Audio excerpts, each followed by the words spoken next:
See, not this. That's a hype ass Christmas sweater. I'm here for it. I can't wait. Where's Diana Ross? Come on, That's Diana, touch my titty. Why do I need that? Damn. I'm so here for that. Hey, community. Here's what's brewing today. Black Tanya Harding. Ask Yo Aunteas. Aaron Schock. And Paul Rudd versus Kumail Nanjiani. So get your cups ready for Minoritea Report. Nice job, girl. Ooh, the struggle was real. You got it. I did it. That's a wrap, everybody. That's a wrap.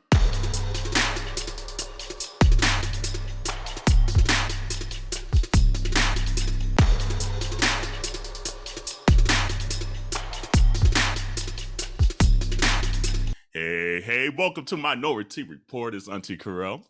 It's Auntie Dewan. And Auntie Jarrell. Hey, boo. Hey. And y'all, it's going to be a good episode because we already in that mood. Like, I feel it.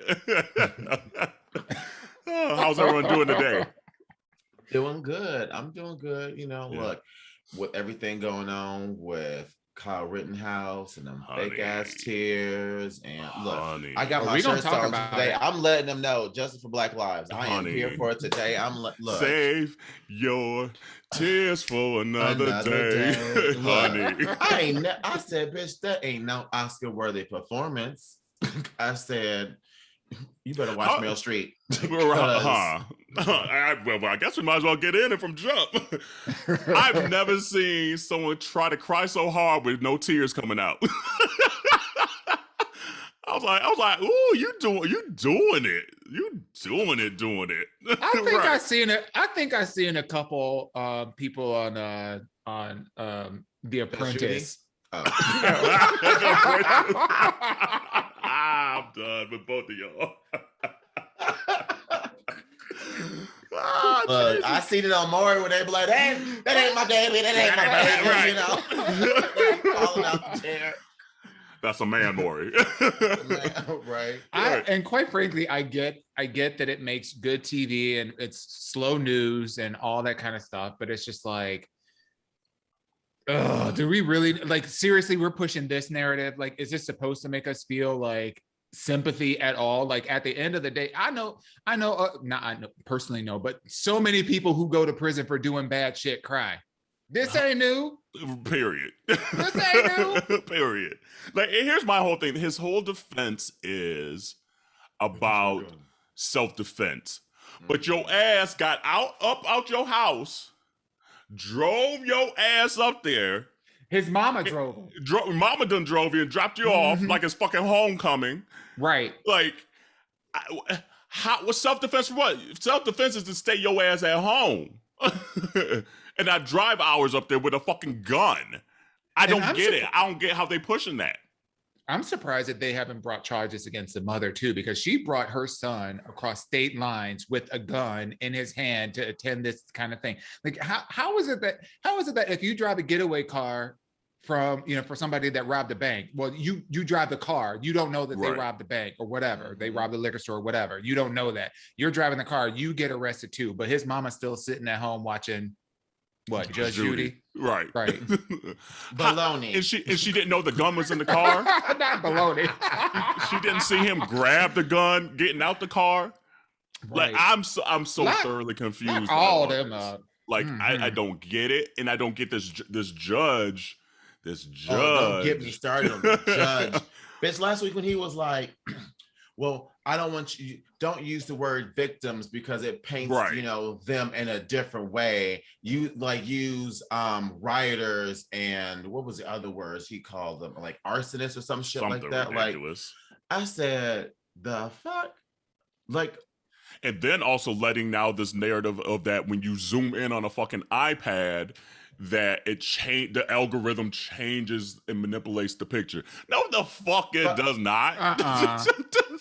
And you gonna let them say that and then take it like a little 10-minute break and then let that be the case? So now they can't even zoom in to see the motherfucker in the background? Like it's fishy. They finding ways to try to get this motherfucker off, and I'm not liking it. All I know is the little boy gonna have a rough rest of his life because it's gonna be on site every single time. Period. Every single time. He gonna have to stay his ass in the middle of nowhere somewhere else because he bring his ass in the city, he getting got. Period. And the sad thing is they're gonna find a way, whoever gets him, to get them in jail when this dude shot up all these people for self-defense when you should have stayed your little punk ass at home. It's like, what's his name from Florida? How they found a reason to get him off for Trayvon Martin. You know, like it's that George same, Lopez. It's not that George same thing. Not George Lopez. I'm done. I'm so done with you. Sorry, I've been waiting to cut up with y'all all week. Oh man! And I mean, at the jump too, we might as well get this one out the way. They're also doing the Arbery trial right now, the Ahmaud Arbery, and that one just crazy again because like just hearing more of what happened that day is fucking scary and frustrating and sad because I didn't know that they literally had been chasing him for a while. That's why he ran, like he was running and like got tired of running, and that they like were like nudging him with their car. And I was like, wait, how did this not all come out before? How are we just now hearing this additional information? And their whole case is built on this notion that they were doing basically a citizen's arrest. But at no point at all, and this is all part of the testimony, at no point at all when the police came onto the scene, when they were questioned at the police station, for months, none of this came up. Now, all of a sudden that, you know, you're in this case, all of a sudden you were making a citizen's arrest. Come on now. And I'm just glad And they only allow one Black person on the jury, honey. By the way. And the town is 50% Black. Yeah, the town is 50% Black. What I don't understand is who's funding the prosecution? Because in my opinion, this is where like somebody like Jay-Z, somebody with deep pockets needs to step in. Do you know what I mean? Right. Like, unless it's like the state, unless it's just like the state prosecutor or the local prosecutor, for, you know, representing, you know, that jurisdiction, because then it doesn't make a difference because it has to be by them. But you could bring in extra counsel, you know, and like throw like a couple $1 million in to make sure that because like these people that are operating locally, I don't want to say that they're not equipped, but we all know. We all know. Because I mean, like even from jump, if you remember, was it the attorney general, or I don't know what the right proper terminology from that town? She got fired because she was withholding information from jump. So you knew from jump this was about to be crazy. And now that it's here to have one Black person in a town that's 50% Black, that's like coming to Atlanta and literally like, where the niggas at? Right, literally. It's like houseway. There ain't no Black people that are capable of being on this jury. Houseway, fuck out of here. But like if I had the money, that for me would be a worthwhile cause to put my money into. I would be like, you know what? Yeah, you know, you got your so-and-so prosecutor, but I'm gonna get co-chair. I'm funding co-chair to help you do this work to make sure that this shit gets done. Yeah. And I'm just glad the one cop, I'm trying to use my words wisely so I don't get like upset if things don't go correctly. At least I feel like the testimony by the cop that arrived first should lock these motherfuckers up, because everything about their defense, this cop has negated. He's like, nope, they did not say this. Nope, they did not say that. No, they did not say it was a citizen arrest. No, they did not. Da da da da da da.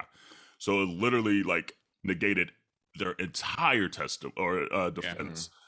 Yeah. However, we know we've seen it before, and so it's hard to be hopeful. It's hard to be not tired. Shit. Yeah. Yeah. And so it's just like I'm trying not to jinx it, quote unquote, but it's just like, okay, if a white cop came and just negated everything that these white dudes are saying, and they still get off. About to tear some shit up again, like, because this is fucked up. This is fucked up. So, so pay attention, folks. Pay attention. Do you think that would you be satisfied with jail, like that Kyle and the two white guys, I forget what their names are, the one for the Amaud, would like, with all the shit that's going on, would you be satisfied with jail? Because like, and the reason I ask this, is because I just want their asses beat the fuck up. I mean, that's all I want. Like, they don't have to go to town jail. That's 50% black. I'm sure they're gonna get beat up because the brothers in the jail, they're gonna be like, "Hey, Playboy, like now this is reality. Come on now." Here's the thing. Like, I don't think Georgia's not or is it? I'm trying to think now. Georgia might actually be a death penalty state. I'm trying to remember. I can't recall, and I don't think Wisconsin is not. Wisconsin is. So, I always struggle where I stand, quite frankly, with like death penalty. Because in one regard, it's just like I feel like that's still taking matters in our own hand and just justifying death. But then on the flip side, it's like some people just do some heinous stuff and it's like, just get rid of them. So I always kind of go back and forth on that. But I hope they get put in some kind of prison that they get handled. Let's say that. Yeah. Because it's a modern day lynching. 2020 when this occurred. And thank God that video leaked. Whoever leaked it is a hero. Because I'm sure whoever leaked it was not of our melanin tone. And they were probably had to get out of Dodge, quite frankly. How to get out of town because, you know, them white folk be like, damn, you did this against us? So whoever leaked it, thank you, because we would have never been able to catch them people because they were free. They were just going to the Kroger after they did this shit for months. Yeah. And so whoever leaked this, thank you. There's a Chet Hanks out there somewhere looking out for us. Thank you, Chet Hanks. Drop a down. Him got 15 jobs. I think I love you. Thank you, Chet. You be down for the cause, honey. I'm telling you, honey. For real. Woo. There's a white man there that just love him some black women or black men. I don't know. Like this, he's like, I did this for the cause. Yeah, man. Yeah, you did. Thank you, Playboy. I'm trying to get to the barbecue. I'm trying to stay at the barbecue. I know that's right. Damn. But all right, well, at least we got that heaviness out the way, you know. Hey, speaking of, just like things that's going on, how was Palm Springs? Palm Springs was fun. It's crazy. Like, it sounds so bougie. I'm like, oh, I just went to PV, I just went to Palm Springs. It was a lot packed in literally like 2-3 weeks of my life. So Adam literally said, Kerel is traveling again. How is he always going somewhere? You know that COVID, I got that booster shot and said, honey, I'm back on these streets. I was like, she took it for a test run. Honey, sure did. Got that shit on Sunday and was gone that Thursday. And by the way, the booster shot, I'll get to Palm Springs, the booster shot didn't do anything to me again. So all 3 shots that I've had, like I had a sore arm. That's about it. And maybe that night, a slight headache. But it was like one of those things, it's like, I don't know if I was trying to force myself to have something wrong with me, you know? And did you take the same, or did you mix up the... all 3 of the same. Okay. Yeah. Yep, so I have Funky Cold Moderna. Yeah, that's what I got. I'm House of Pfizer, and she'll be getting hers. She'll be getting hers on December 1st, right before the Dallas gags. Hey, there we go. Yeah, so like I got that booster. I was like, I'm out this bitch. But no, Palm Springs was good. Like it was a couple more specks of pepper in the sea of salt this time. All right, I was like, okay, Palm Springs probably bringing out some black people and some more Hispanic and just colors and shades. It was nice. I was like, okay. And like we went to like this one. So the only thing, what I kind of found out this weekend about myself, which I kind of knew, but this weekend solidified it, is I'm not really a circuit queen. Like, so like the Hey San Diego crew, like the crew that I went with in San Diego, and then obviously we talk about Issa all the time on this podcast. So our friend Issa from Chicago. So a lot of the San Diego queens, they kind of like that circuit vibe, and I could do like a night of it. I'm like, okay, it is what it is. Hot dudes with shirts and everything. But like, it's just too much for literally the entire night, the same fucking beat. And I'm like, I mean, I can't get let's me out clear. of here. Let's be clear though. That is true. I know what you're about to say too. I mean, you can't be showing up there stone cold, sober. Exactly. I mean, and there was a lot of that. Like you saw the eyedroppers and the little thing. I was like, girl, these dudes high as a kite. But so it's like, that's not my entity. That's not my Your thing. ministry. So this is not my ministry. I was like, give me a vodka soda, I'm cool. So after about after about 2 hours of that, honey, right? I know.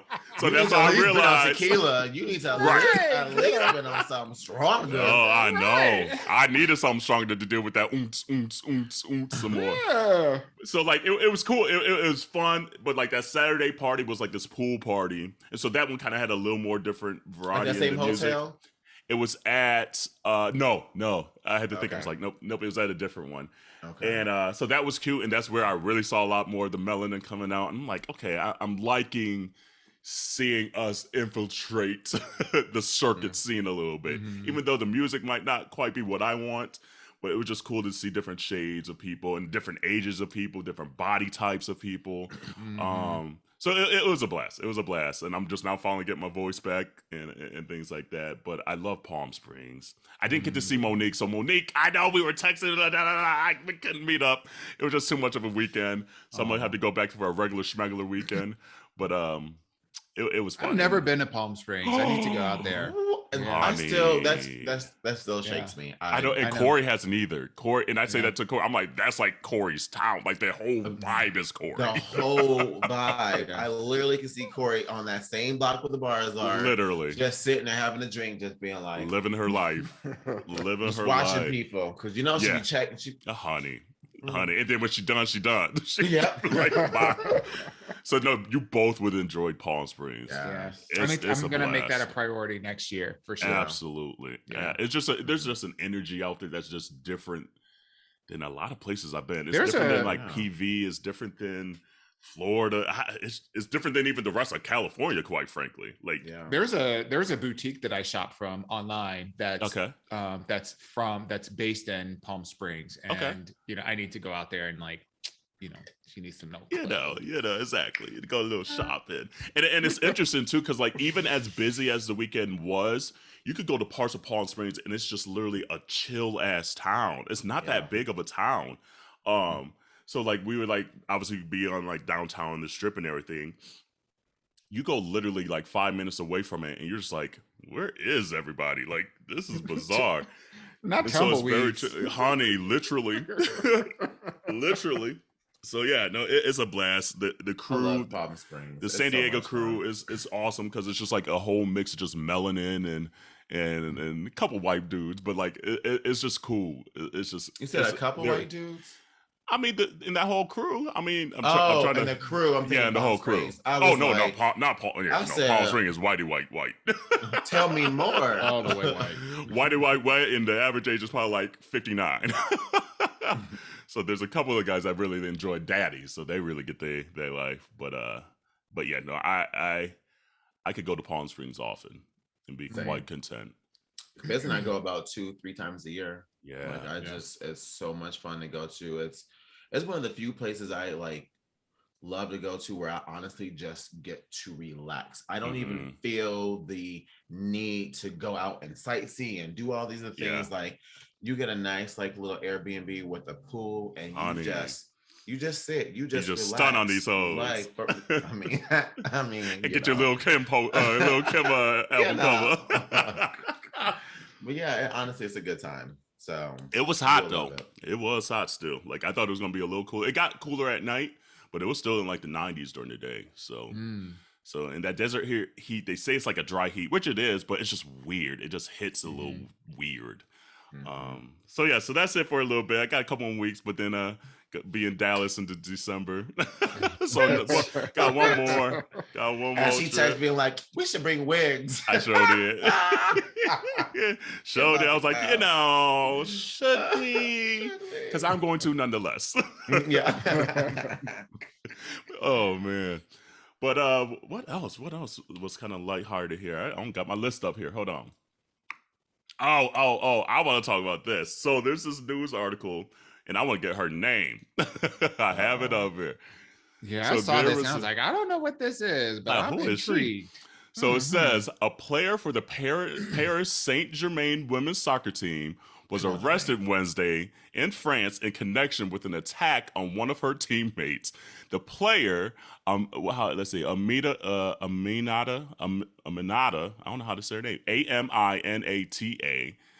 She's Aminata, okay, I like that, was taken into police custody as part of the investigation following an assault last Thursday evening against the club's players. The club said in a statement it did not name the injured player. So come to find out, and this sounds like some white people shit, but the player is a black girl. She set up an attack of her teammate because she wanted to start. And so they attacked her. Her like leg couldn't play, and then the black girl got in to play the next game in her place. And then later that night or something, or the next day, they found the connection and arrested her. What? So she Tonya Harding this chick? Girl, she Tonya Harding this chick. Wow.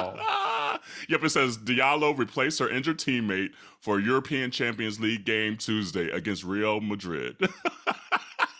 I mean, what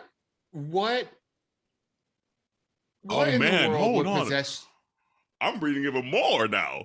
I didn't know this part. So it sounds like they went to a dinner and Aminata was driving the car with her teammate in it, and then that's when the attack happened. Oh my God! See, that's where she fucked up. Girl, that's where she fucked up. Not from a scene straight from Insecure, bitch. She literally watched that first scene of Insecure and was like, and she's like, "Ooh, I'm gonna do that shit too." Oh my God, hold on. It pulled her from the passenger seat and hit her in the legs with an iron bar. It's a Tonya Harding part 2. Oh my God. The assault lasted a few minutes and the attackers fled. She suffered injuries to both of her legs and hands. That's wild. And now it's saying the incident appears to echo the 1994 Tonya Harding scandal. This is some fucked up shit. See, that's when you too thirsty. That's when you need to step your pussy up. Well, I should say that for females. That's when you just need to step up. I like to say pussy for dudes because that seems to be a little too much. That's when you need to step your game up and practice harder, play harder, to get that starting spot. Yeah. Because you don't need to do some foul shit like that against your teammate, especially on your teammates. So now the whole team don't even trust your funky ass. You ain't never playing again. And you're going to get locked up. Don't let her out. But, damn, that's some fucked up shit. What goes on in somebody's head that's just okay? Like, at the end of the day, let's just say hypothetically that you never got caught and you got into this position or whatever. Everything you do is built on a lie. So like, yeah, you know what I mean? Like everything, every accolade, every acknowledgement, let's just say that, this is the person's like, this is my big shot and this is the only way I'm going to be able to make it, blah, blah, blah. And I can't see any other future for myself. So I'm going to do this thing, but it'll catapult me. Let's just say that nobody ever connected it to her. It was just one of those things or whatever. Well, if she went on and built like this amazing career, everything that she built, the underlying of all of that was off of this criminal act that she did. So it mars everything. Well, clearly, if she could think up this criminal act, she don't care that it's all in a falsehood. She's like, I don't give a fuck. That's probably the reason why I'm say your flowers, girl. That's probably the reason why she wasn't starting, because she wasn't bright. She wasn't able to do what she needed to be doing to begin with. So look, she couldn't even come up with an original concept. The show couldn't, huh? I mean, come on. Well, why you gonna take an idea that we know didn't work with an iron bar, like literally like verbatim. Like, what makes you different? Like, how, if she was gonna rip somebody off, she should have ripped off that chick from Tiger King. What was that? Angela Baskins, whatever her name is. Not Angela Baskins. I'm done. Come on, Angela Baskins. Right. What's love got to do with these tigers? I'm done with you. I am done. Come on, Carol. Get your shit. That's Carol's. Get your shit and get out. That's Carol's black alter ego. Yeah, right. For real. That would be actually a good ass Halloween costume. Angela Baskins. And merge the two. That's funny. Oh man. That's funny. But yeah, no, I mean, like, down to the iron bar. That should have told you something was off at the jump. Like, who attacks people with iron bars besides Tanya Harding and the soccer player? Yeah. And you said she was French. You said there was French. Yeah. They're a different breed over there, though. They are. I will say breed. They are. I mean, you know, they're a very different breed. Yeah. Oui. Je suis pense. Right. I can't. Oui. That's the way you said it. Shit. Oh man. So yeah, I saw that come across. I was like, I am dying. I am dying because you literally Tanya Harding yourself in 2021. And now you're gonna have to be doing random ass celebrity boxing the rest of your career. Damn. I hope you enjoyed that one game you started. Girl, I hope it was worth it.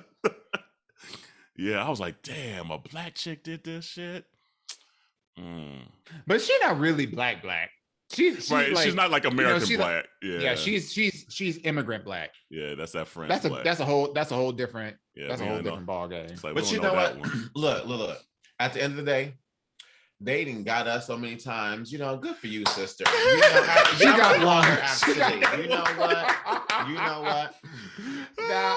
But you still lost one. You know, that's all right. You took that L. You better take it like a champ, right on your chin, girl. Look, maybe she could be the starter in her prison group. Ooh, she gonna be playing soccer in the prison group. Right. I'm so done. Kicking around milk carton cans. I'm so done. But yeah, that's the hater of the year right there. I think we found the hater of the year. That's the hater. We almost made it to the end of the year. It might have been some other people, but nope. That's the hater of the year right there. Yeah, that's 100%. Oh, damn. Man. Well, I hope the one girl's leg recovered because that is some mess right there. Yeah. That's some life. That could be potentially lifelong pain going through. And that's livelihood. It's like, you just fucked up my coin. You just fucked up my bread. Like, damn. Man, did y'all see also at Travis Scott had the Astroworld fair and the 8 people that died there? Yeah. That's wild. That always scares me at like festivals, by the way. Like when there's like that many people, there's no way you're gonna be able to control. In the back. Right in the back. Yep. Because there's no way.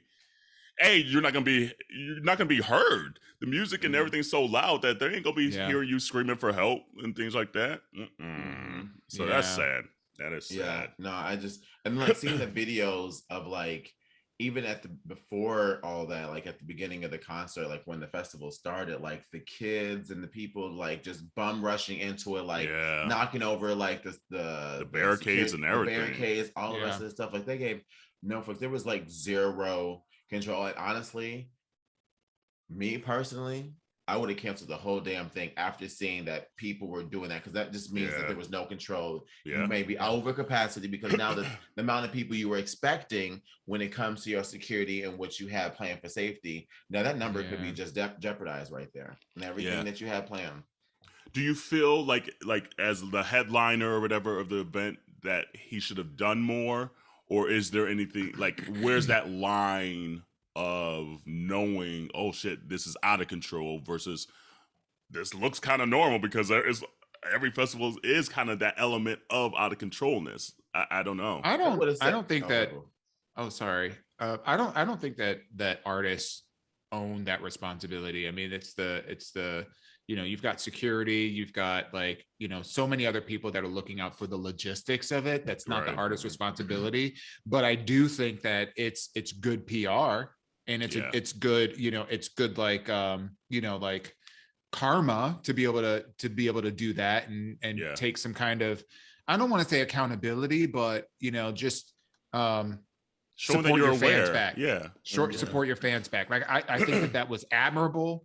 But I wouldn't expect, like, if the 12 donkeys come running through a Sade concert, I wouldn't expect I wouldn't expect Sade to be like, I'm gonna put down these, she's like, these euros. Operator. Oh wait, hold on. There's 12 donkeys. Hold on. I will pay in euros, please. Right. But no, that's I don't know, but watching those videos though of the kids like climb up though, where like they were filming and like the camera people were and stuff like that, and watching these people like plead to stop and like give us the attention that we need and stuff like that, like that's where I really just feel like Duane said, the people that handle the logistics, those people need to be really held accountable. Like I don't think it's the artist, but when you hiring people to do things, they should know the protocol, and there should be some plan in place. When you got people telling your employees, hey, you got somebody in your ear, let them know what's going on, and you just telling them to get down, and you just trying to worry about your bag. And I get that, but there needs to be protocol, and I think there was a lack of that. So I don't know, like it's really unfortunate. Like I've been in concerts. I was actually just at a concert on Sunday, like floor seats, like 8 feet away from the stage, and it was nowhere near as many people as it was at that one, and I was already hot. I was already hot, and I stood to the side, and I made sure that my ass stuck out, so I know I had space behind here. That part. Like, there's a barricade back here that's gonna give me at least 8 inches. Okay? Right. So. or catch. Or catch. Right, exactly. Or catch 8 inches. I know that's right, honey. Hey. Okay. I know that's right. Yeah, that's true. Like, oh, go ahead. Do you think that this will impact the concert next year, the festival next year? Do you think I think it's going to impact a lot of festivals next year. Yeah. Like, it has to at this point. Like, you're going to look ignorant as fuck if something else happens at your like, say, let it happen at like a Lollapalooza or something, or a Rolling Loud or whatever. Exactly. Yeah. They're gonna be like, bitch, didn't you just see Astroworld last year? You guys did nothing. You didn't learn anything from that. So I definitely think, I don't know what it's gonna be, because when there's that many people at these festivals, whatever protocols you kind of do put in place could easily get overrun, and we saw that Astroworld, so because I'm sure they had some kind of protocol. When there's 50,000 people going crazy, 50,000 gets, like, even if it's 1,000 security guards or whatever, after a point you're just like, damn, like there ain't shit we could do right now. So I don't know exactly what they're gonna do. That ain't my ministry, so someone got to figure it out. But they definitely have to do something, the show, to make it appear that it's safer for the next festivals.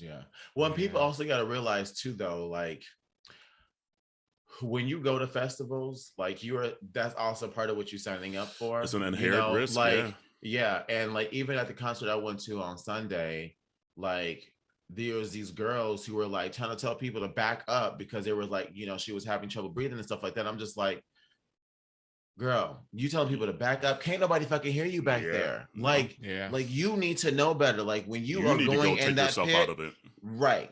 Exactly. If you can't handle the pit, don't buy pit tickets. Save that, and also save that coin for something else, bitch. Save that shit for Beyonce. Okay. I only getting pit tickets for Beyonce and Janet. Everything else is uncivilized. That part. I don't really do festivals like that. I just, like, the crowd thing just bothers the hell out of me. Like I don't even like going to like malls. Like it just bothers me to no end. And I'm always thinking about, like, well, if something breaks out, like, you ain't got nowhere to go but be trampled. Period. You know, so I don't Are there spaces in New York City that like you don't like to go since there's just so many people there too? Like no, it's different. I think it's different here because like, well, one, I'm not spending like all day every day in like Times Square. Right. You know? It was different when I lived in Hell's Kitchen. I was like 3 blocks away, and I had to walk through Times Square to get to my job. Yeah. And I hated that walk. It's so annoying. But the thing with Times Square is that people are always moving. They may be moving slow as hell, but you know, they're always moving. The thing that gets me is when you're in an environment where it's just like people are just standing around. Yeah. Yeah. You know, and what are you going to do? You know, something pops off, you know, you got to wait for people to like move out the way. Cadillac grid. Right. Don't jump, bitch. Move. Move out the way. Seriously. It's true. But yeah. So I saw that and I was just like, damn, I don't know who's completely at fault. It's everybody. You went to it, you're at fault. The artist might be a little bit at fault. The logistics folks are a little at fault. Everyone's like at play with it, you know, because after when there's 50,000 rowdy fans, it's out of your hands unless you're part of that fandom saying, hold on. Like everybody got to be like, no, we're not doing that. And that's not realistic. So yeah, I agree. There is an inherent risk of going to some of these events. Unfortunately, I just wonder. Hey, I would start going on the stage, be like, "Hey, let me just say this shit right now, okay? Y'all gotta keep this shit civil. Yeah, I will cancel this shit, and you won't get your money back. Nothing. Like literally, that's the energy I'm going with. Be mad if you want to." and it sucks though, like when just like that one hype song though, you be like, damn, I want them to go crazy with me, but it's like, nah, okay, let's turn it up to like 73%. Yeah. Okay, a sensible 74. Right. And community, if you don't know that's some Drag Race humor. Oh man. All right. Oh God, like shit be going so quick on these podcasts. I'm like looking at the time. I'm like, hold on. We got so much to talk about. Do we want to do Insecure before or after Ask Yo Aunteas? Let's do it after, since we typically do it beforehand. So let's switch it up just to let people get through the episode a little bit longer, because you know they be like, like, girl, we ain't watched it yet. Well, catch the fuck up. All right. Well, on that case, let's take a quick little tea break. We interrupt this episode for very important information. That's right. You've been asking for it for a long time, and we have heard you. Yep, it's been a long time coming, but it's finally here. Yo Aunteas got merch! Hey! That's right. You know what? We got tees, we got long tees, we got sweatshirts, we got fanny packs, there's just a whole gamut of stuff out there, so go and check that out. We are so appreciative of your love and support, and we are so excited to launch it. Girl, where can we find it at? Ma'am, they can head right over to minorityReport.com to check out the selection. That's right. That's MINORITEA report.com. All righty, ladies. What time is it? Ask your Aunteas. Hey. I need a breastplate. Speaking of RuPaul's Drag Race, I need a breastplate, because that would be like, right. That'd be fun, wouldn't it be? But you know how bad we start sweating with just the wigs on. Can you imagine having this like plastic on your chest? Mm-hmm. No, I don't even know how I'd be a drag queen as much as I sweat. Like makeup would be coming off, everything. I'd be like hair matted. That's a man, Maury. Honey, a whole ass man. She'd be going out on stage with just a banana clip. Honey. This all y'all getting. Like, you might get one eyelash. One, because all this shit don't melt it off. All right, what's the Ask Yo Aunteas? Who has it? I got it today. All right, it says, I am one of the 48,000 plus people who follow Aaron Schock on Instagram. Now, I get it. He's awful. Not only did he do harmful things to LGBTQ people when he was in the office, but he seems like a real narcissist who's incapable of self-reflection, which is why it brings me great distress to admit he's totally my type. minus his political leanings. You can't deny he has an amazing body, and his face isn't bad either. When his news leaked, I'll admit, I peaked. I would never in a million years date him, but if he tapped me on Grindr, I tap back.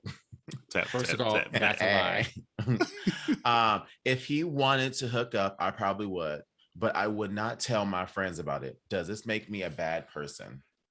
First of all, there's a lie in that, because if he wanted about him, he would never date him in a million years. The fact that you follow this dude, knowing all this shit, if he swiped right on you and you swipe right on him and you tapped each other on Grindr, come on, that's a lie. I mean, but just because you want to fuck somebody don't mean you want to date them. Because there's plenty of people that I just want the D. I don't want what comes with it. I just want the small package, and that's the big package. Yeah. Well, some of it, someone's I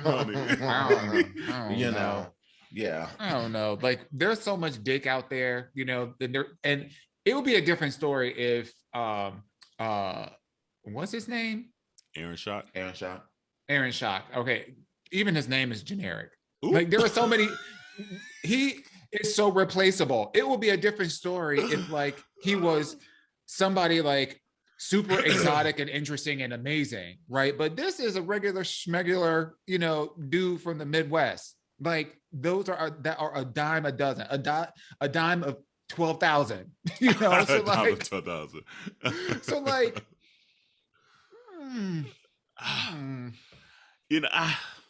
I struggle. So is the question? What's the question? The question is, does it make you a bad person? I don't think it makes you a bad person. It just makes you.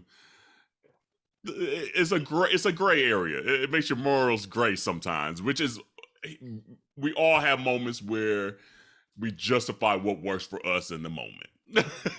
This might be your that justification. Word again, that J word. That justification. We all find ways to justify what we need to justify, right, wrong, or indifferent. So we might be like, no, this ain't working for me. But there might be something else we say next week, and they looking at us like, how did he justify that for himself? So that's where I kind of almost struggle sometimes with these things. I agree. Aaron Schock's a good looking guy. I get it. Completely agree. But he's one that, like, there's 20,000 other people on Instagram that look like him, so go and get you another one. However, if he hit you up and that's your type and you liked him, do what works for you in that moment. Here's what it is. I mean, I don't particularly like Aaron Schock of what he's done and things like that. But if you had to get your rocks off that day and Aaron Schock wanted to get the rocks off with you, ski, motherfucker. Shit. And I get it, because there's a lot of cute guys on Instagram that I follow that I probably, if I knew them and knew what they did or didn't do and what their political leanings were, I'm like, damn, I was following them and I was like tapping their pictures because they look cute as shit. So it's just like, I think we're all in that boat. So I don't think it necessarily makes you a bad person, but don't make it a habitual thing of, like, always hooking up with people that really don't care. Makes you a bad person. As far as I'm concerned, yes, it makes you a bad person. Because of the fact that that's why these motherfuckers think they can walk around the community and think they are untouchable. That's a true statement.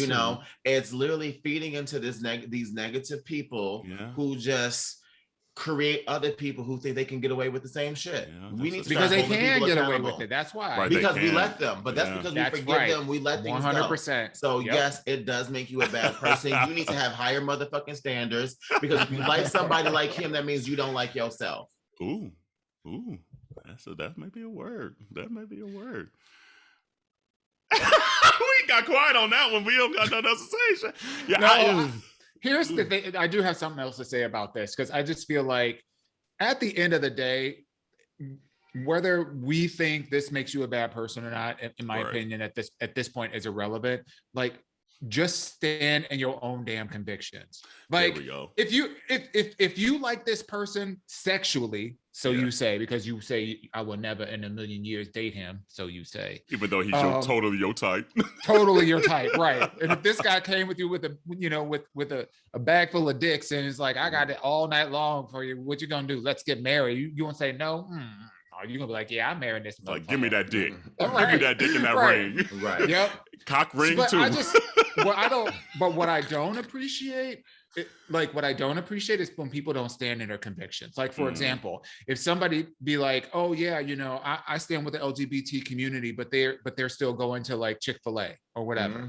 And then they're using whatever reasons that they want to justify. It's like, at the end of the day, don't justify, own your shit. Like, if you doing something that is not popular to do, that's fine. That's your choice to make, but own it. Like, own your decisions. Don't be like, yeah, but you know, their chicken nuggets are really good, or he's really hot and I would love to like suck his dick. You know, like, okay, but like, then why are you asking us? Because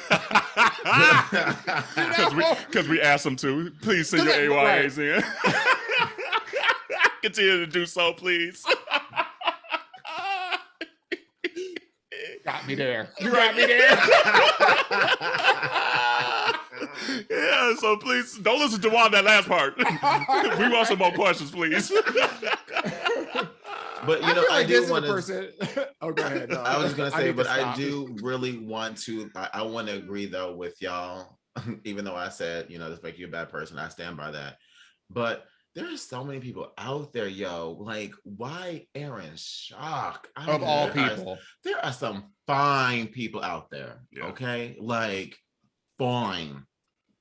But I mean, but here's the thing too, though. I mean, like, fine is just so it's subjective. Like, so if that's totally this person's type, okay, I get it. It's not totally my type. I can see why people are attracted to him. I can see that he's a handsome guy, but at least his look aesthetically to me, that's like the stereotypical gay aesthetic. So there's so many out there that are probably better humans than Aaron Schock, and probably a better lay. Let's be all the way, because he looked like he was a lazy ass lay. That's what I'm talking about.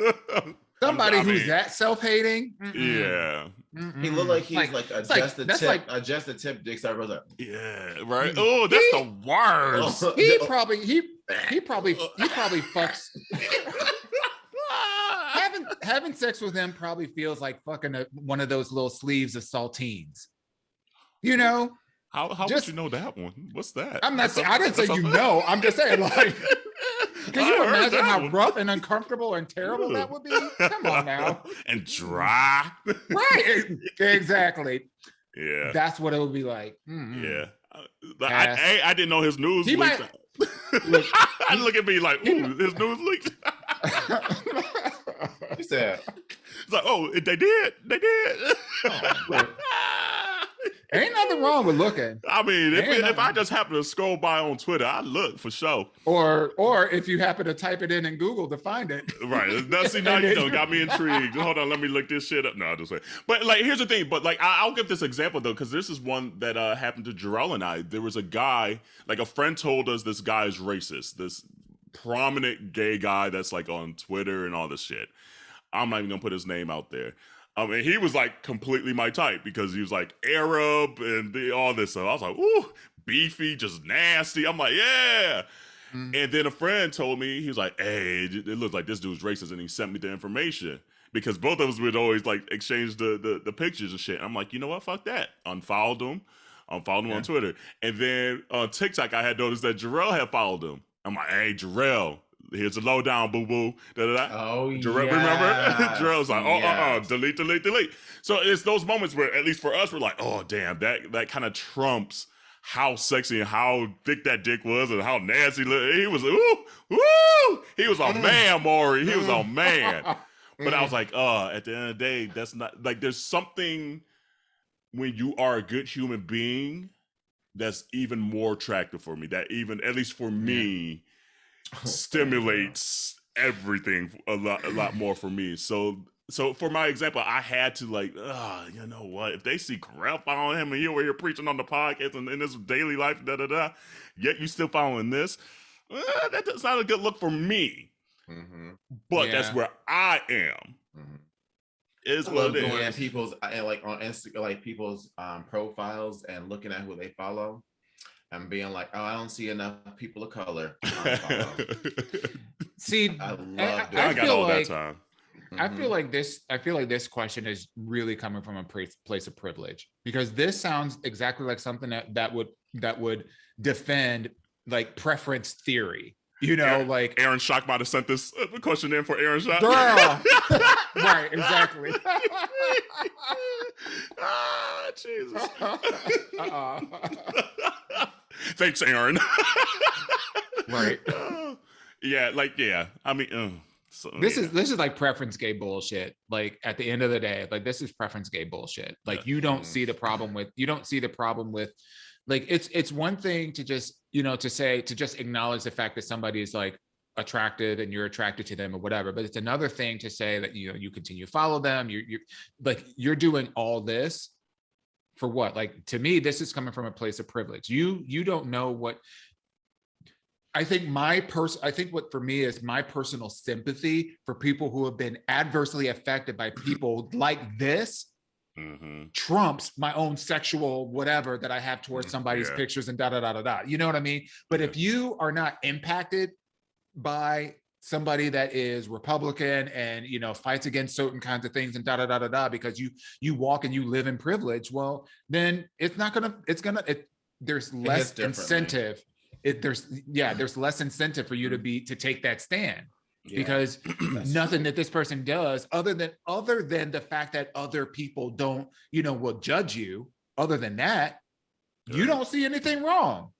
And I will say, this is something just in the Instagram, TikTok, Twitter, OnlyFans world. This is something that isn't a daily occurrence, quite frankly. So whoever sent this question in, I don't want you to feel you're the only one having this difficult decision, this difficult, maybe moral moment, because it's happening daily.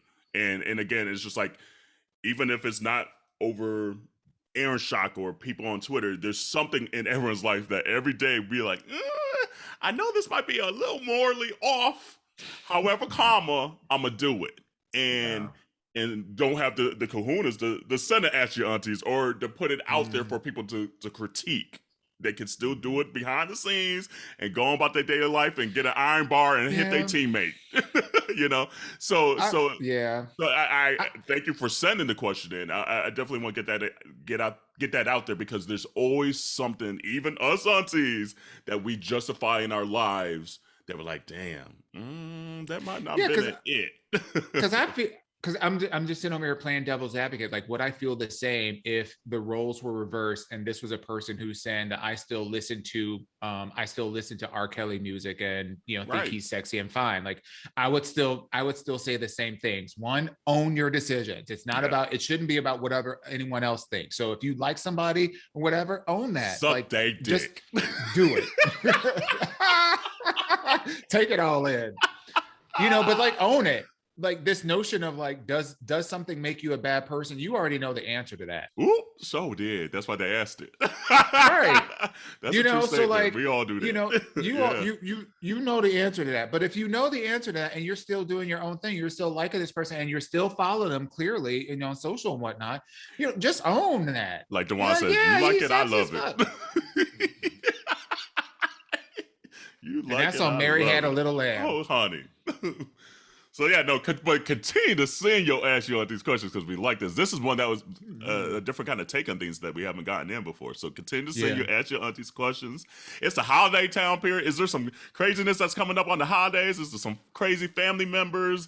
Did you get a gift you don't like? They ain't cooking the macaroni and cheese right for Thanksgiving? Whatever it may be, send your Ask Yo Aunteas questions to aya@minorityReport.com or DM us. I definitely want some of them questions, because everyone had a year off from seeing that crazy ass uncle, that part, or their racist ass parents, or like in-laws, or their homophobic parents, or whatever the case is. Tell us what they did. So, look, say their names. Exactly. Oh man. So, spoiler alert, we're about to talk about Insecure. That might be the jingle for the rest of the season. Girl, for real, I think so. Oh, man. So if you listened to last week's episode with Amber, by the way, which was a great episode, Burr I Am on Instagram and social, you know that we didn't like episode 2. Did they redeem themselves with episode 3? I liked it. The one what you think of Boo?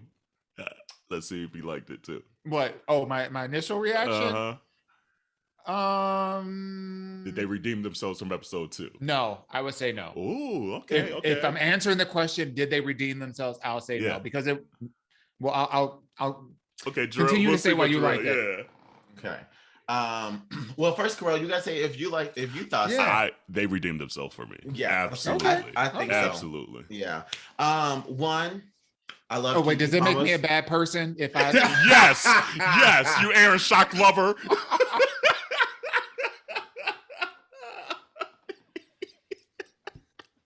Does that make me a bad person? Right. No, honestly, I liked it because the person that I resonated the most with the whole episode was Keke Palmer. I love me some obviously. What do you mean? They're like fucking spirit animals. It's true. Keke and Jarrell like the same vibe. That Capricorn energy. I have legit been that way with like my siblings, baby fathers, baby mamas, and been like, oh, so now you want to do some shit? Like now you want to be president? Or you ain't always here doing all these things? And like, like he said, she's like, oh, that's why the baby looked like that. I said. And shout out to Keke Palmer for like shooting her shot. She tweeted that shit out and got on fucking Insecure because she didn't like Condola. And then Issa Rae was like, guess what? I'm going to make Condola's sister. I was like, that's how you do it. That's just fucking funny. But you know, like, I love the fact that they showed that dynamic though, because people really ride for their family. Yeah. And I can't stand how many people are talking about, oh, she was doing too much. She was doing too much. I was like, everyone got that. I know for a fact, anybody come at my sibling sideways, I'm riding. It's period. You know, so the idea that she was doing the most or that she wasn't supportive or whatever, like she was supporting from a sibling standpoint. Her job ain't supposed to support Jay or Lawrence, excuse me. Totally. Lawrence, you know, her job is to support her sister and her nephew, period. She don't got to like that man because she don't have any type of relationship with the man. That's between Condola and Lawrence at the end of the day. But she can feel exactly how she needs to. And you always need that person to remind you, like, don't get caught up and notice those red flags. Like, that's not okay. A person should not treat you like that. And a person shouldn't be a drive-by parent, you know? And at the end of the day, you are doing more because you are the one getting up, doing the feedings in the middle of the night and the baby crying, you ain't getting no damn sleep. Like they showed that scene where they crying, the baby crying, they sit at the table and he cheers in with the people, you know, with the startup company that he working with, stuff like that. I'm like, fucking a girl. Real. Yeah. But let us not forget, however, that Condola chose that life. She's the one that said to him, I'm going to do this. And he's like, and then what he said is, well, then keep me posted. So that's what happened. So the thing that I couldn't quite understand, two things. One, I don't think that this was an episode that should have been in the finale season. I think that they should have had this last year, like last season, not last year, but last season. This, to me, like, this is a storyline that in my opinion, doesn't need to be taking up one of the few 30 minutes of episodes in the last season. Okay, that's fair. That for me is like, does it redeem? I'm like, no, because I don't give a shit about their relationship. I want to see Issa. That's what I want to see every single episode. I want to be seeing Issa. I want to see what's going on with Molly. Like, that's what I want to see. But they dedicated this whole episode to Lawrence and Condola. So I'm just like, was it good? Was it interesting? Absolutely. But was it worthy of being in the last season? I'm like, okay, so what is we doing? We just gonna get everybody an episode now?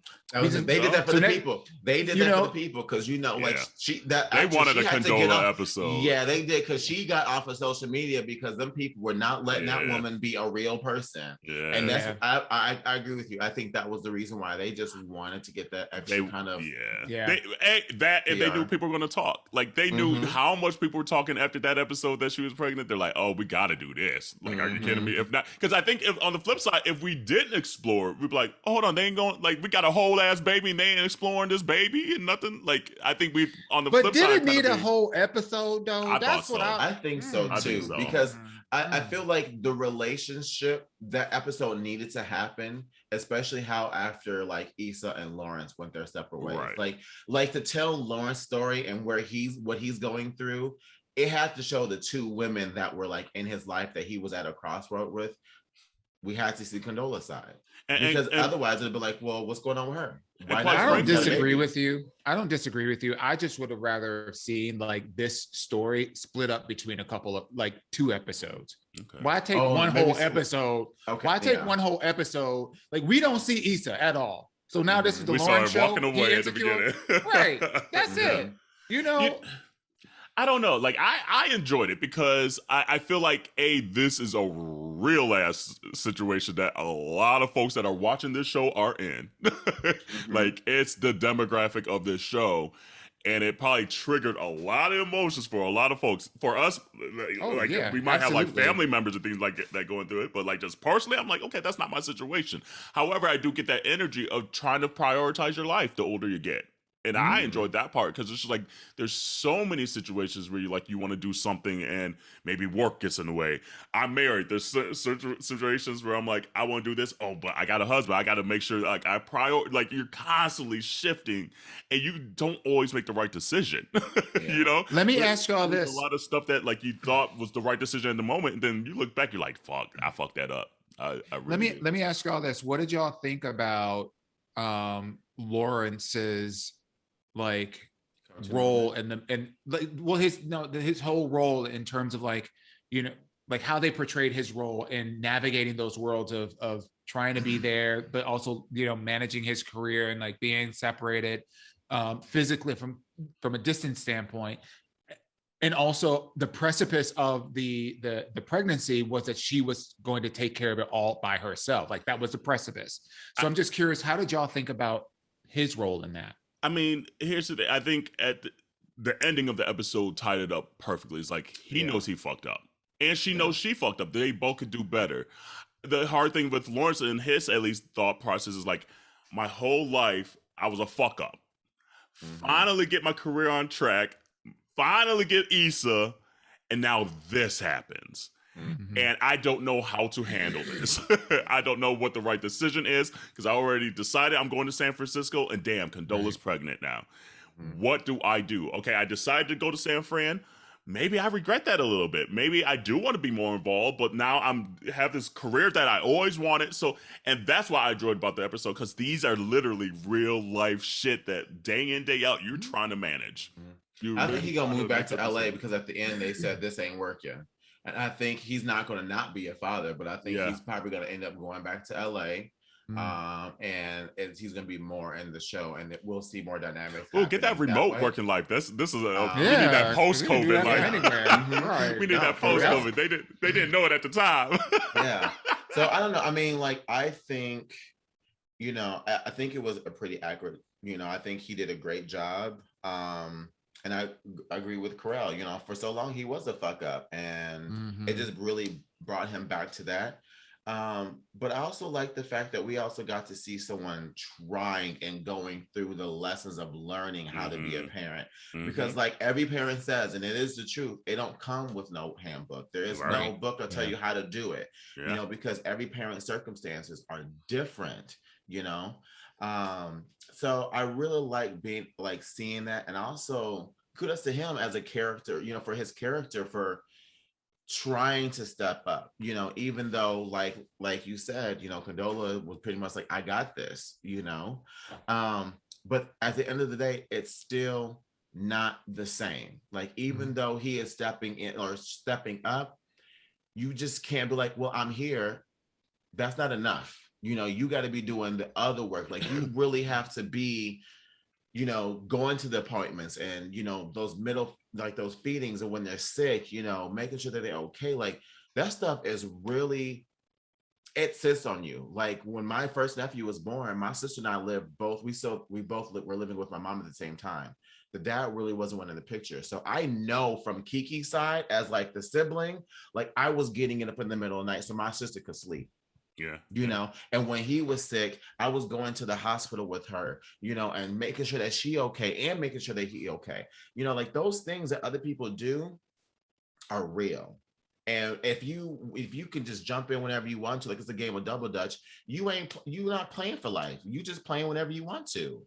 It's And I think the hard thing too, though, is like I don't know. I feel like he wants to be there more. I don't think she's willing. Like she said, she doesn't trust him, and I don't think she knows how to build the trust. So it's easier for her to shut it out. And I think they did a good job of kind of showing that kind of like that tone of the lines of, okay, every time she would try to, maybe he would fuck up, and then every time he would try to, she wouldn't want it, you know, that yin and yang of it. Which I is feel like real, it was on especially his terms though. That was the thing that stuck. It felt still though more what was convenient for him. You know, like it felt like he was going when he wanted to, or wanted to be there when he wanted to. But yeah, like and that's, I think that's why I like this episode, because everyone's gonna have a different vantage point of that based on their reality of the situation. Yeah. So you've been through that in your life situation, Jarrell. So yours is probably gonna lean a little more that way.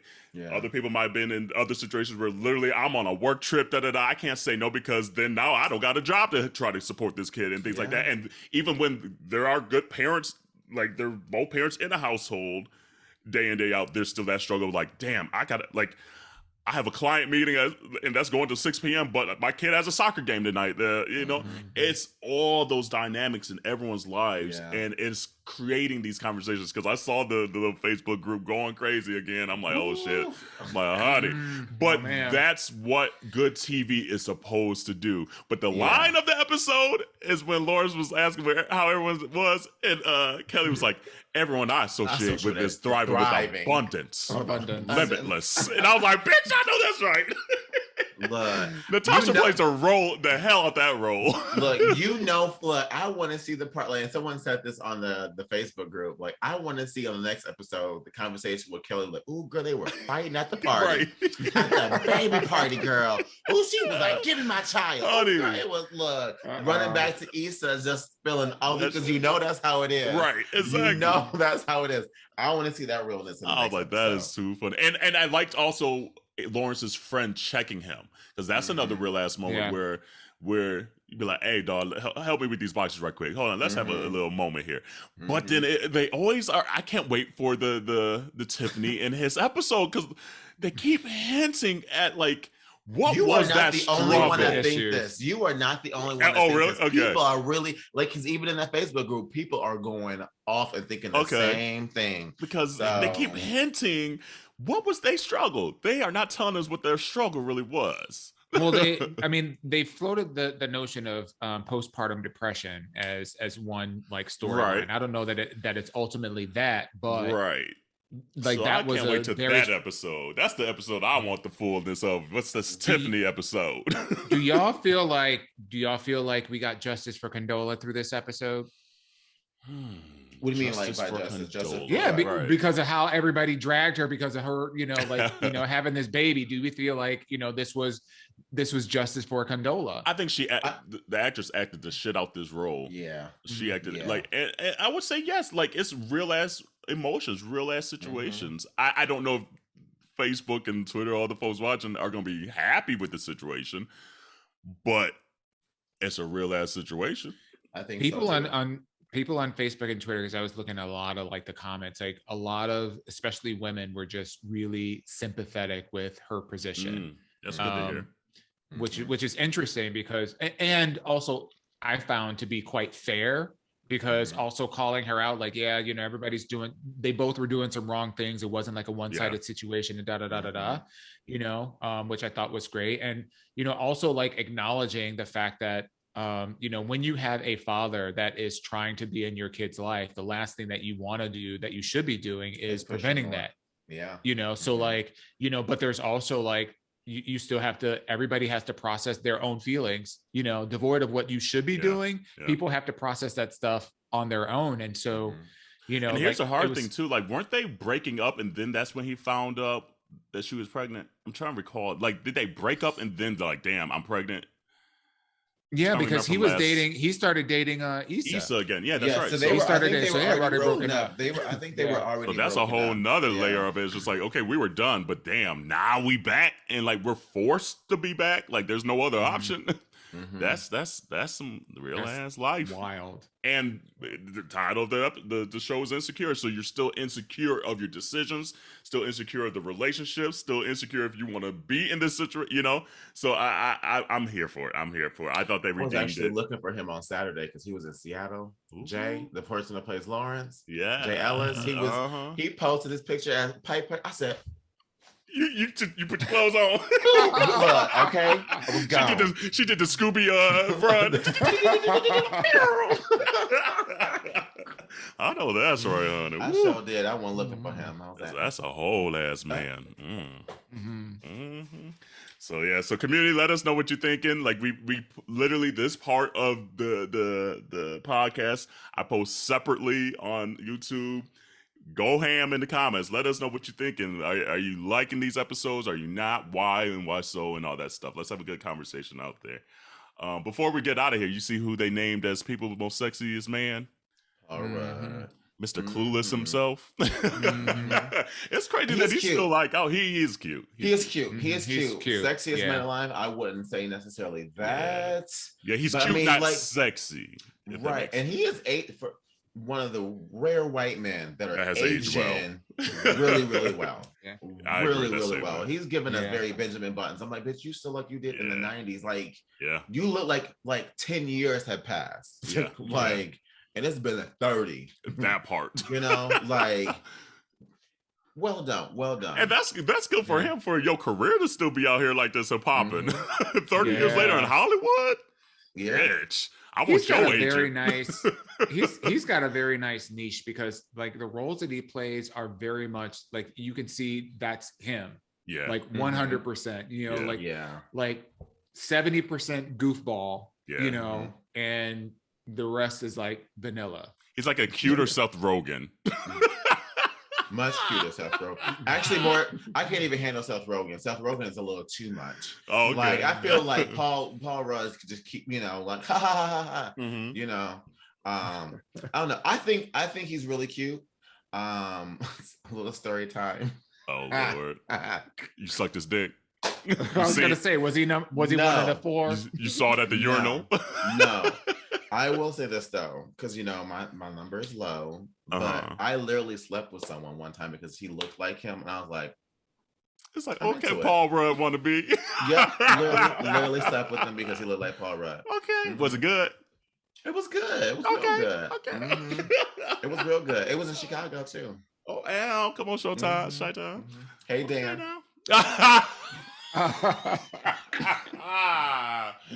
Hey boo, send us a picture. Okay. Did your news leak? Oh Jesus. Yeah, I'm trying to think, who would I say is sexiest right now? I don't know. My whole COVID year is so weird, so I don't even be watching stuff. So I'll be watching YouTube. If I'm gonna be watching something, so I don't even know who's out right now. Who is that? What's that guy's name? He's in the Eternals movie, and he's Richard Madden. Richard Madden. No. The Pakistan, guy. The Pakistani guy or whatever, Indian guy. Yes. Come fuck me. Yes, come fuck him. Come fuck him. Hold on, we looking up his damn name. We're gonna get his name right today. He was sexy. He was sexy before the body blow up or whatever. He was just like very, very attractive. Oof. And and then with that square jaw and like that full head of hair and those. He should be sexiest man. I agree. That statement. I agree. I agree. Where the fuck is this name, man? He is real. But Richard Madden too, though. Richard Madden can get it. Richard Madden can get it too, though. Because remember, Kumail, not Kumail, Kumail. Kumail, I can never say his last name, but yeah, that's a man, Maury. Yeah. But remember, Richard Madden, this is what I remember about Richard Madden. Nanjiani. Yeah. Yes. Yeah. He could. Ooh. Yeah. He could do what he wants. Do what you want to me. Anyway, I shouldn't have sang that song because that has "Oh Boy" on it. I mean, yeah, I know. It's a whole ass man, Maury. But what I remember about Richard Madden, I forget what show he was on, and one time we were in Dallas, and it was before he kind of like blew up. I'm like, who the fuck is this actor? We were watching some TV show, and we all looking up, we're like, who's this Richard Madden guy? And then since then, he's just like blown up consistently, and I'm like, this man keep on popping up, and he could pop up on me all he want to. Like, I remember him from Game of Thrones, and I was just like, ugh. That's a man, Maury. Man. And you know, the rumor is that he may be part of the fam too. Really? Yeah. The rumor is that he might be part of. Is that just wishful thinking? Are we just placing that on him? No. I've read a couple of articles about like some people he's been spotted with. Oh. Yeah. And another reason why you don't see him like on his Instagram and in public, etc. I thought he had a wife. He does have a wife. Does he? I feel like he last time I thought he was divorced, or maybe he got. Let's look this shit up. Let's see. Yeah, look. Madden. Because we gotta see if he part of the team. Ooh, let me just try to bump into him. Let's see. Richard Madden, wife or girlfriend? Is he married? And community, if you don't know, if you're watching this on YouTube, this is who we also talking about, him right here. But here's the thing, like he's almost like that generic white boy guy too, you know, like he's not married. He is not married, and does not have a wife. Because he has an accent. I know he's like English or Scottish or something. Yeah. So it looks like he's been at least saying he's been dating women. Laura Whit, I don't know who these people are. He has dated several big celebrities. So who knows? But maybe somewhere on that spectrum. Maybe if it take a, the right situation or two. But that Kumail though, that should have been. That's who it should have went to. And I get it. Like there've been a couple of sexiest men alive. Blake Shelton. Yeah. I mean, and I can see he's kind of cute. I see, but maybe that's a personality. That's a personality. Yeah. Well, but that's the thing. I feel like they've made selections that are not just based off of what mainstream conventional beauty standards are, and saying like, oh, sexiest man alive, could have a personality that's like super funny or very down home or whatever, and it's like that can be sexy too. And I get that. But like when I think of sexiest man alive, I'm thinking Michael B. Jordan. Just somebody you just want to walk around naked. Well, okay, so I guess maybe the last few years were decent. Let's see here. Because last year was Michael B. Jordan, so I agree with that statement. The year before it was John Legend, which kind of might go back to maybe kind of almost like kookiness. That's personality. Right. Idris was right before that, so I agree that's a man more. That was 3 black men and I'm going to say this. I'm a little Idris out. Are you? I don't. Yeah, I don't. Ooh, I got at least one more round in me, Idris. I got one more. I'm not Idris out. I know he's balding. It happens. Yeah, he's balding. I saw him in the movie. You can see it. Is that a bad thing? You don't like baldness? No, it was just part of this agent. You just when you see black people, starting to show their real age. That's when you be like, And he was like thick. I noticed he was really thick in and what's the movie called? Not Know When to Fold Them. What is it called? Hands. The Harder They Fall. That's it. I couldn't remember the name of it. But like, yeah, so he said he was just when to fold them. But like he was not thick as in fat, but like his neck was thicker. Like he looked like he was roiding up. Do you know what I mean? That look where like you look like a pit bull. That kind of look. Oh, okay. Who's still looking good in the trailer I just saw for Macbeth? Denzel fucking Washington. Yeah. I was like, Denzel, you look good. Like he came in that scene, it was like kind of like the shadows, and he came out and they just showed. I was like, that's a man. She said, damn, I gotta change my underwear. Honey. Literally, like the commercial came on and I was sitting next to Corey. I was like, let Denzel come in this bitch right now. Literally, figuratively. I was never on the Denzel train. I mean, I love him as an actor. Yeah. I love him as an actor, but I don't know. I just never found him really hot. you know. Denzel. I never found him hot, but I did find him very sexy, like very attractive. Yes, he's very attractive. I mean, I wouldn't say no. Let me clarify. Okay. I know that's right. Ooh, but yeah, I'm back on that Kumail now. You got me thinking about him. He might be one of my favorites right now. He might be one of my favorites. And I agree, he was cute before, and he's like cute after, sexy before. Is there, like, speaking of imagination, is there imagination says you're free? Like, if you think about like people that you find very attractive, celebrities or whatever, and you like, is there a person that you find so attractive that you don't want to see them naked? That you don't want to see them naked because like you don't want to like. Nope. Oh, ruin the thing. Ooh. The fantasy. No, I want to see them naked. Yeah. Yeah.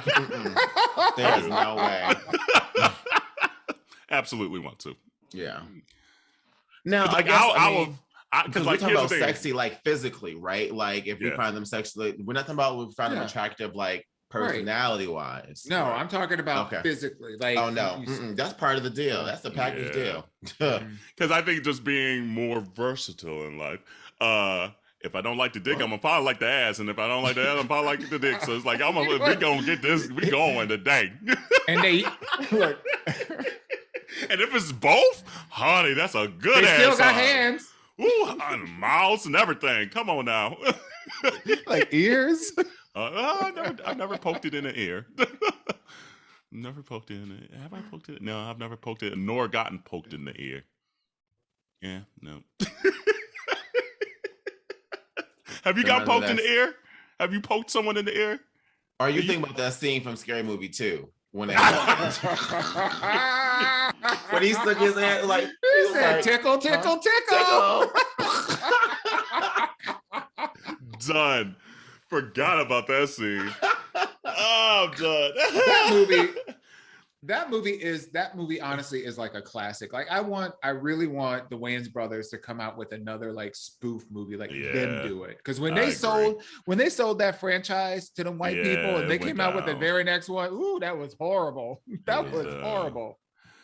Regina Hall's the one that really made that movie there. Both like Regina Hall is so fucking funny. I will never forget that scene. Yeah. Cindy's the white girl that put on a wheel again.